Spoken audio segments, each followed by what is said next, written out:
everyone. This is Alexis and Jerry Stapp. with the Stapp Real Estate Group here in Southern California. And today's episode, we're going to be talking about Episode of what?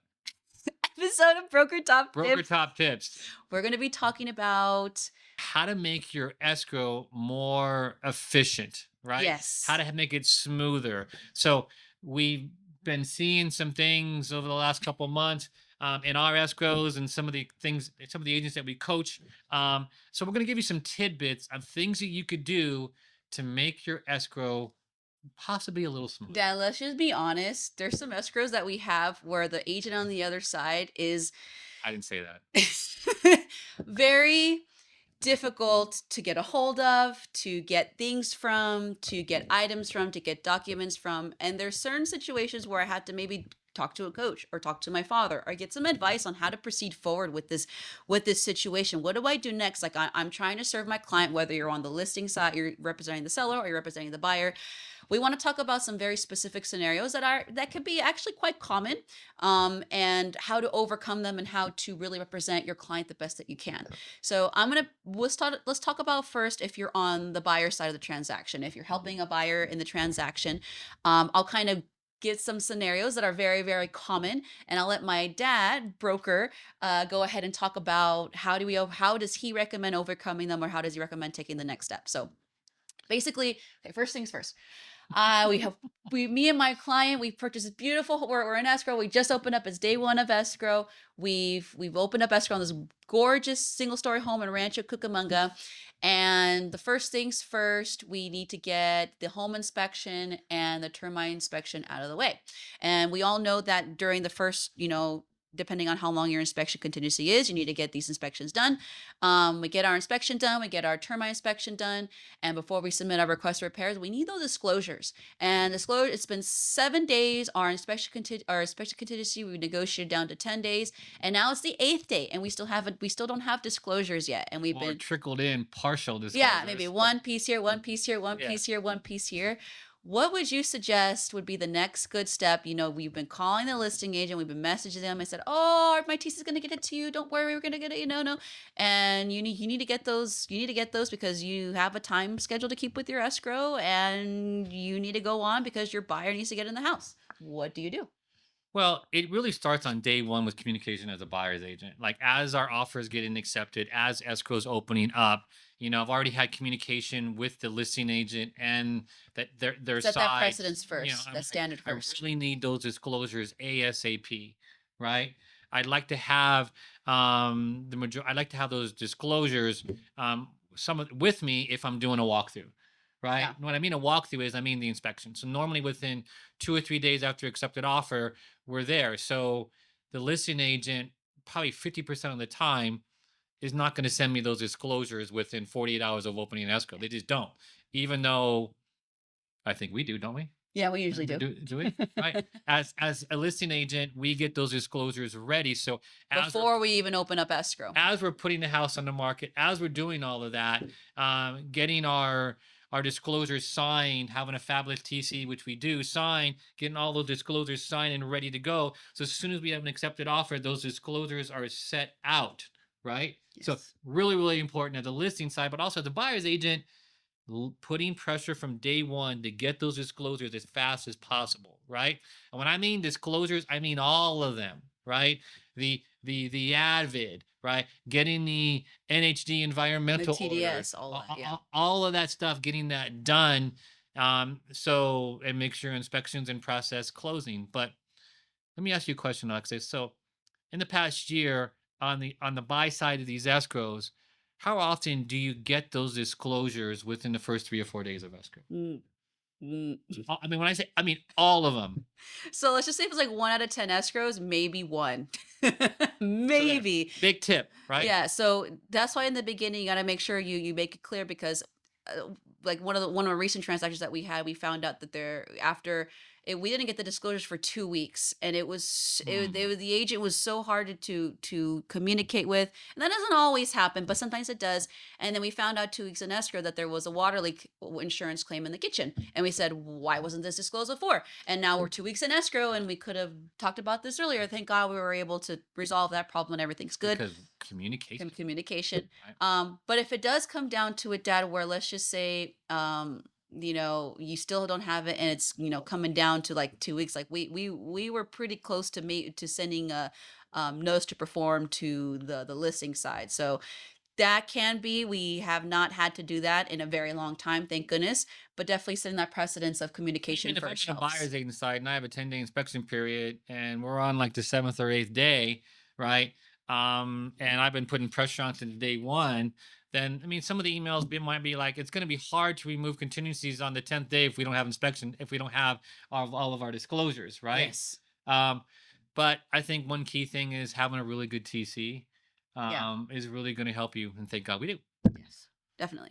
So, let's talk about what another thing during the buyer side. If we're on the buy side, and then we'll go to the listing side. So we're talking about this couple main things that we usually come up. So let's talk about inspections. Mm. So let's just say you're going through the inspection period, you get all your inspections done, and you get the termite done, and then you have your disclosures in the first 3 days, which is great. And so now you're getting all that information. You're gonna write up a request for repair, to Maybe. maybe. Mm, But let's just say in this very specific mm, scenario, you write up a request for repair, and let's just say it's like a bunch, mostly just health and safety stuff, a couple things like GFIs, pan under the hot water heater, and smoke let's just detector. say smoke detector. Let's just say there's like a $700 termite inspection, to get a termite clearance. Let's say all together there's maybe like $4,000 worth of repairs. So sometimes in our request repair, we'll ask them, okay, well, can you get all this done, or do you want to give us this credit? And so we send it over to the buyer's agent. I mean, the listing agent. And let's just say, just right off the bat, what we usually like to do is when we send it, we call them and we say, hey, we explain why we've sent the request for repair. We're very diligent to make sure we have that communication like we have it since the beginning. And let's just say the agent says, my seller's not going to do any of this. Jerry, my seller is not going to do any of this. I The love that. first call, I love those words. the first call before they even have a chance to present it to their seller, what would you do? I would say, well, okay. And it's all about timing. It's all about the way you speak to them. It's all about how organized you are. Um, and yes, obviously, it needs to be something that you know that the buyer needs to get done. Like, Yeah. like just some of this health and safety stuff. I mean, some of it could be like $1,000 or $2,000, but also like the appraisal. I mean, if the appraisal comes in on value and there's no work on the appraisal, right? And we're asking for $1,000 to $1,500 of work. Most of the time, the way you communicate while you're in escrow with the listing agent, you overcome a lot of those obstacles. Not always, but a lot of times. So I you think just got to put your best foot forward to try to get to negotiate and get it done. I think also coming forward in a way where, like, listen, I'm presenting this as I'm doing my job as a buyer's agent. My buyer wants me to present this over to you. I'm asking that you present this over to your seller, because sometimes the listing agent will just say, "Oh, they're not going to do any of this," but you never know until they present it over to the seller. You never know. So we try to get them to say, you know what, I understand, but can you please just present this over and let me know what they say.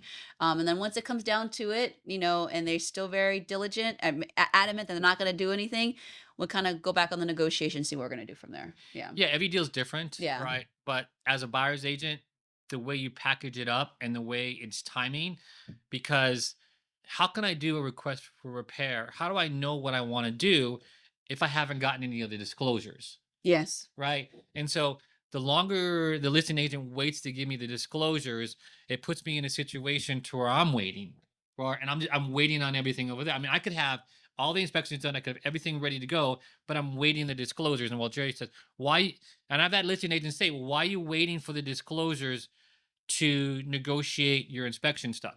And I'm like, well, what if there's things on the disclosure that the seller discloses that I need to put in there? Like the water leak that I was talking about Yeah. So earlier. I Yeah. mean, I just don't know, right?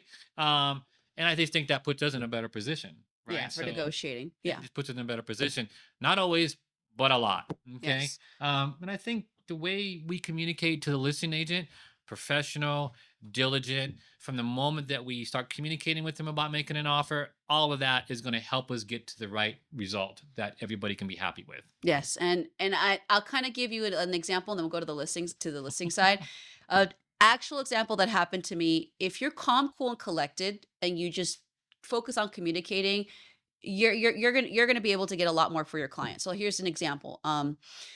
So You really going to say I'm this? gonna say an example, but it's a very, very good example. So, Okay. I was in escrow for a home with my client, and we had negotiated all the crest repairs. Everything was great. The seller agreed to it. I can't remember how much it was, but the buyer came back and said, "You know what? There's this one thing in the house that I really want to make sure to get checked out. I won't say exactly what it was, and I really want to be able to make sure that it's fixed and paid for."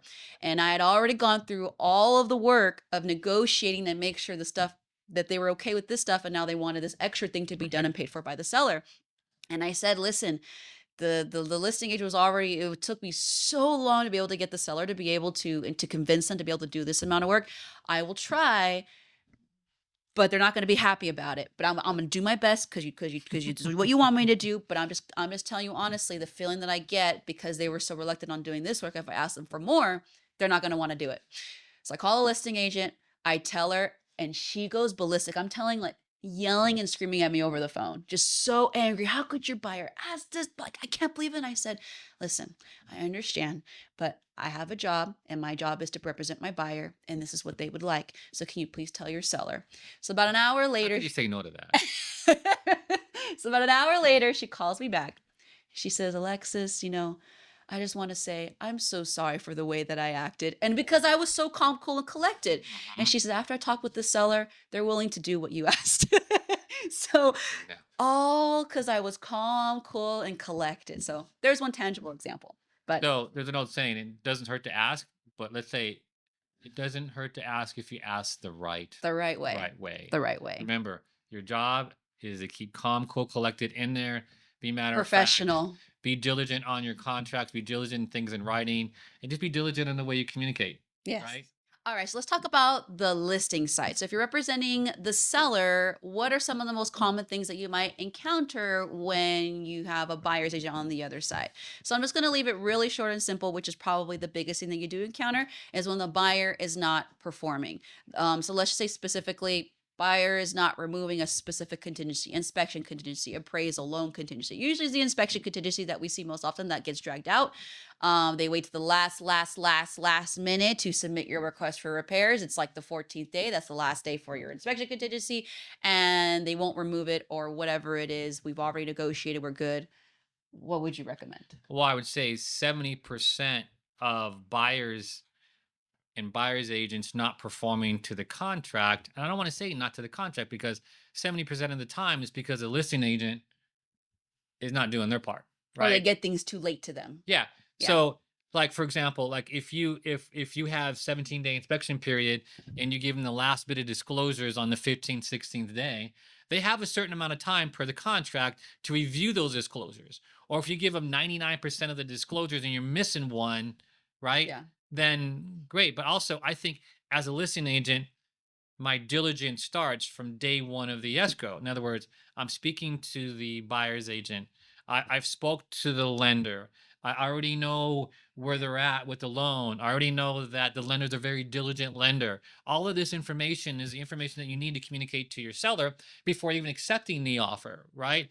And of Yeah. course, as a listing agent, I mean, having a great escrow, right? Having a great TC, having a termite company that will come out and give you an inspection, right? Having all of that diligence done up front takes away things that the buyer side can use to delay it, Yes. right?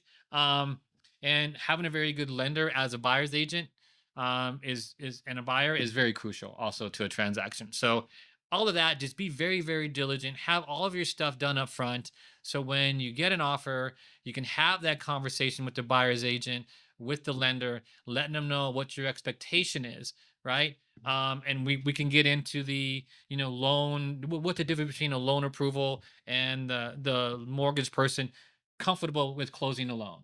Yeah. Like a lot of people say, well, in the 17-day, let's say it's 17-day mortgage contingency. Well, that doesn't mean, I mean, a lot of people say, well, I don't have a loan approval yet. Well, wait a minute. Read your contract. I mean, after 17 days, that lender should be comfortable making sure that mortgage will close, Hmm. right? And so if everything is done out of the way, right, it makes those conversations easier to have, get the contingencies removed, close the escrow. So get it all up front done for the buyer's agent. And I think the transaction will go a lot better. So thank you, Dad. A Mhm. lot of the problems that you face during escrow can be handled or overcome by two simple things. One, try to get as many things that you usually get done during escrow before escrow even opens. I know that Mhm. might seem a little bit it might seem a little bit difficult because you got to make sure you got the open house, you got the listing, you got the advertising you have to do, but try to get as much as you can done before, whether you're on the listing side or the buyer side. And that's why you really need to have a really good TC, and they can help take that load off of you. Try to get that done. And then the second most thing is just to make sure you're in constant communication with the other agent on the other side. If you do that, you will overcome 70% of all of the hardship that you have Yes. during escrow. And it'll give you more leverage for negotiating when you're in escrow if problems do arise. So that's basically it. If you have any other concerns or Questions. questions or concerns, or let's just say there's a very specific problem that you constantly come up with during escrow, leave us a comment, send us a message. We'll cover it on our next broker top tips, Give me a text. or send my dad a text or me a text. And that's it for today's episode. Thank you so much for Please tuning in. subscribe. Subscribe down below, and we'll see you in the next episode. Thank you. Thanks.